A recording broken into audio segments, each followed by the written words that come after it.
அனைவருக்கும் வணக்கம். நான் இப்போ எங்கே போயிட்டு இருக்கேன்னா திருவண்ணாமலைக்கு தான் போயிட்டு இருக்கேன். ஏன்னா என் ஃப்ரெண்டையும் ஒரு சாரையும் பார்க்க போயிட்டு இருக்கேன். ஒரு முக்கியமான விஷயம் சொல்லலாம்னு சொல்லிட்டு தான் நான் இப்போ இந்த வீடியோவே போடுறேன்னு வச்சுங்களேன்.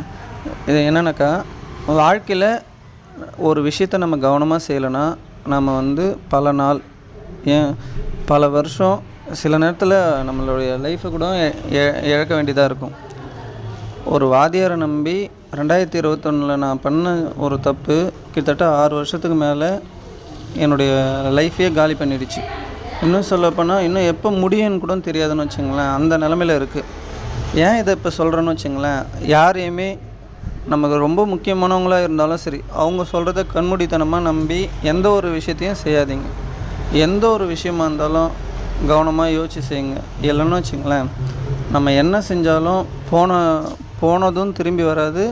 அடுத்து அந்த விஷயத்துலேருந்து நம்மளால் எப்படி மீண்டு வரணுன்னு நம்மளால் என்ன தான் செஞ்சாலும் அவ்வளோ சீக்கிரமாக மீண்டு வரவே முடியாது. அதனால் ஒவ்வொரு விஷயத்தையும் கவனமாக செய்யுங்க.